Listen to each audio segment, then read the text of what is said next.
안녕하십니까. 거꾸로 투자하는 쇼킹 부동산입니다. 큰일이다, 생각보다 너무 모른다, 시작해보겠습니다. 자, 김영미 전 국토부 장관의 정책적 실수 세 가지를 꼽으라면요, 첫 번째, 대규모 신도시 정책 추진이 늦었다는 부분이죠. 문재인 정부 임기 시작이 2017년 5월에 있었는데 신도시 계획 발표가 2018년 9월에 있었네. 자, 그러다 보니까 1년 4개월 가까이 지연됐습니다. 그런데 이 신도시 지정한 거 언제 입주되죠?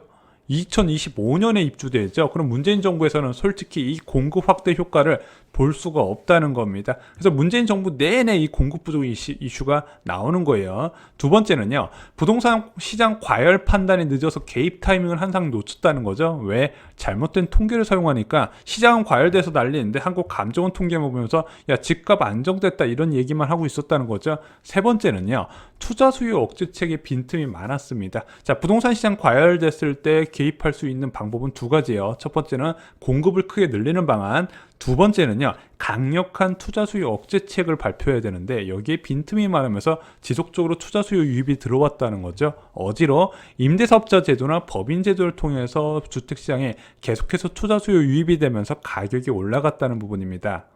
자, 먼저 등록 민간 임대사업자 제도를 간략하게 설명드리면요, 자, 갭 투자하는 사람, 집주인이요, 임대 의무 기간 동안에 세입자의 거주를 보장해주고 계약갱신 시 증액을 보증금 5% 이내에서만 올리면은 너는 정부에서 해야 될 임대주택 사업을 네가 대신해줬기 때문에 세제 혜택을 주겠다, 이런 제도입니다. 그래서 어떤 혜택이 대표적이냐, 임대사업자의 거주주택 비과세 혜택이 있어요. 내가 임대를 주는 주택 말고 내가 거주한 주택은 똑같이 1주택자처럼 혜택을 준다는 제도입니다. 이것이 다주택자 주택수 줄이는 용도로 많이 활용이 됐어요. 두 번째, 양도소득세 중과 배제 중과 안 시켜주겠다. 세 번째, 양도소득세 장기보유 특별공제 혜택 최대 70%까지 적용해서 8년 이상 등록할 경우에는 세부담이 거의 없도록 하는 게 이 임대사업자 제도입니다. 그래서 대부분 이 양도세 절감 목적으로 많이 이 제도를 가입을 했는데 종합부동산세 합산 배제도 생각보다 쏠쏠했거든요. 그리고 취득세나 재산세 절감 목적은 실무적으로는 많이 사용은 안 됐습니다. 자, 근데 이 제도는요, 작년 710 대책에서 대폭 개편이 됐습니다. 제도 자체를 없앤 건 아닌데 단기 임대 4년짜리하고 아파트 장기 일반 매입 임대는 폐지를 시켰어요. 그래서 지금 아파트로 임대사업자 등록하려면 안 됩니다. 그리고 기존 임대사업자는요, 의무 임대 기간 이후에 자동 말소하는 것으로 바뀌었어요. 8년짜리 등록했으면 8년 지나면 자동적으로 말소하니까 그 이후에는 종부세 혜택 같은 거 못 받는 거예요. 자, 그리고 세입자 동의를 받은 임대사업자가 절반 이상의 의무 임대 기간을 채웠을 경우에 자진 말소도 가능합니다. 세제 혜택은 상당 부분 유지시켜주는 거예요. 이런 식으로 출구 전략을 발표했는데 저는요, 모두를 만족시킬 수는 없겠지만 그래도 잘 만든 출구 전략이라고 생각을 합니다. 자, 그런데 최근 여당에서 임대사업자에 대한 세제 혜택 축소를 검토하고 있어요. 여당에서 부동산 특별위원회라는 게 구성이 됐습니다. 아마 진선미 전 여성가족부 장관이 아마 이거 위원장일 거예요. 첫 회의가 있었답니다. 여기서 임대사업자에 대해서 세제 혜택을 줄여나가는 방안이 검토가 되고 있습니다. 1주택자 세부담 완화나 같이 진행되고 있는 부분이에요. 자, 원래 여당에서는요, 이 부분에 대해서 관심이 없었어요. 그런데 차기 유력 대선 주자인 이재명 지사가요, 지속적으로 이 임대사업자 특혜 폐지가 답이다 주장을 했었던 거거든요. 자, 그러다 보니까 여당에서 이 의견을 일부 수렴해서 검토를 하는 것 같습니다. 자, 일단 여당에서 주목하는 세제 혜택은 어떤 것이 있을까요? 아까 네 가지 혜택, 주요 혜택이 있다 말씀드렸는데 이 종합부동산세 합산 배제에 대해서 좀 의문을 제기를 하는 것 같습니다. 자, 왜냐면은 지금 임대사업자 등록 말소 시까지 종합부동산세를 이 임대주택은 안 내고 있거든요. 자, 그런데 이러다 보니까 주택 여러 채 갖고 있는 사람들이 종부세를 안 내네, 이거에 대해서 문제가 있다 지적하는 목소리가 커졌고요. 이재명 경기도지사는 이거에 대해서 지속적으로 이 부분에 대해서 종부세는 내야 되지 않을까, 이렇게 주장을 했던 겁니다. 자, 지금 논란이 중심이 되고 있는 임대사업자의 종합부동산세 합산 배제를 볼게요. 종합부동산세법 시행령 제3조를 보면은요, 합산 배제되는 임대주택에 대한 유형이 나와 있습니다. 여기서 말하는 합산이 뭐다? 종합부동산세는 인별과세예요. 개인이 갖고 있는 보유한 주택의 공시가격을 다 합산해서 세금을 산출하는데, 여기서 합산을 안 시켜준다는 겁니다. 어떤 경우에 장기 일반 민간 임대주택에서 8년짜리 임대 등록한 사람이 공시가격 6억 이하 주택을 임대를 놨을 경우에는 배제를 해준다는 얘기예요. 자, 근데 이거는 다 적용되는 건 아니고요. 2018년 9월 14일 이전에 취득분만 가능합니다. 그 이후에 취득한 주택은 또 종합부동산세 합산 배제는 안 돼요. 자, 그런데 여러 세제 혜택 중에서 왜 하필 종부세만 건드렸을까요? 자, 왜냐면은 이 등록 당시에 공시가격 6억 이하가 등록 가능한데, 그 이후에 뭐 시세가 많이 올라서 공시가격 6억 이상으로 껑충 뛰어 올랐어요. 자, 물론 시세가 뭐 10억이 될 수도 있고 12억이 될 수도 있고, 뭐 임대 등록 시점에 따라서 현재 시세와 많은 차이가 있겠죠. 자, 그런데 분노한 사람들은 여기에 포커스를 맞춘 거예요. 임대사업자 등록 당시에 공시가격 6억 이하였다고 이 혜택, 고가 주택에 대해서 종합부동산세 합산 배제를 유지시켜주는 게 맞는 거냐? 야, 공시가격 6억 넘으면 혜택 주면 안 되지 않냐? 양도 차익도 엄청난데 과도한 혜택이다, 이렇게 주장을 하는 겁니다.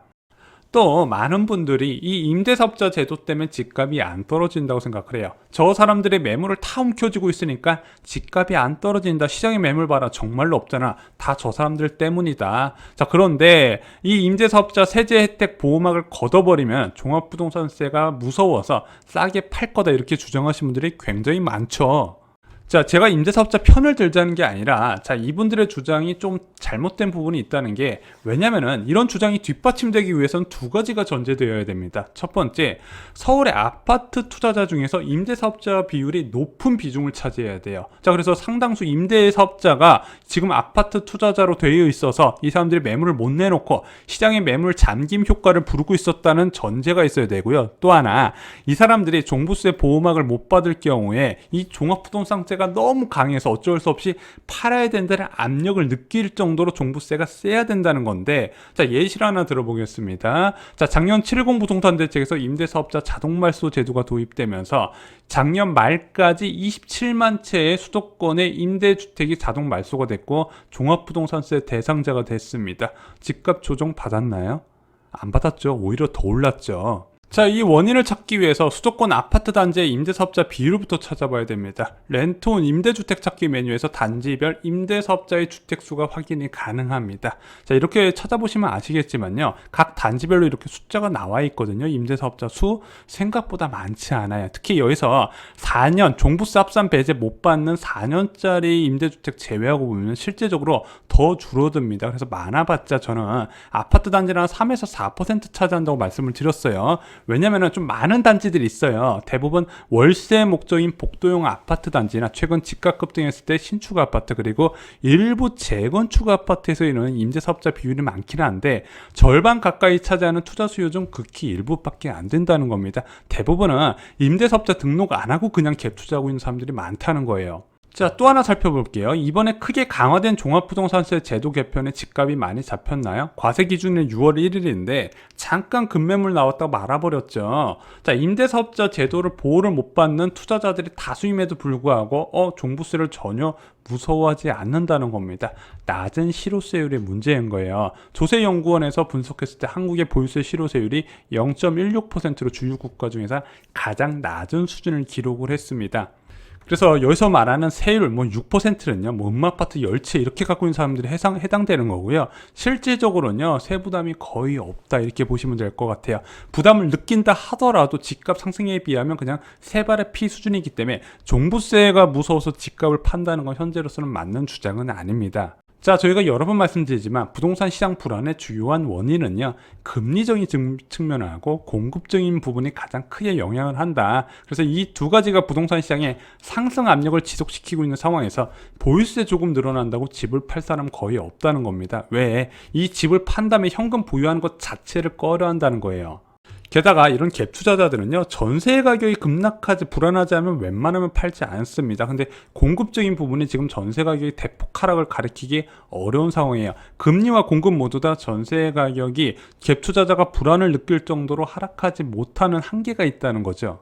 자, 어찌됐든 여당에서 개편을 한다고 하니까 어떤 방식에서 개편이 될까 한번 추측을 해보겠습니다. 세 가지 방식으로 추론이 돼요. 첫 번째는 현 제도는 그대로 둔 채 공시가격 6억 초과 주택의 종부세 합산 배제를 없앤다. 여당에서 가장 유력하게 검토하는 방향이 될 것 같습니다.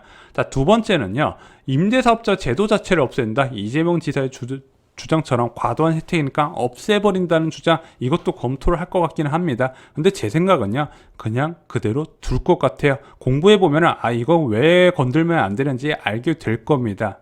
자, 왜냐면요, 임대사업자 특혜 논란 이전에 140만 가구에서 거주하는 세입자도 우선적으로 고려해야 되거든요. 이 제도 왜 만들었어요? 세입자를 위해서 만든 제도예요. 세입자가, 이 안에 들어가는 세입자가 증액에 대한 부담 없이 장기적으로 안정적으로 거주할 수 있게 만든 제도라는 겁니다. 아니, 전세금 많이 안 올려주고 잘 살고 있는데 제도를 왜 없애냐? 임대사업자 잡으려다가 세입자를 잡는다는 거죠.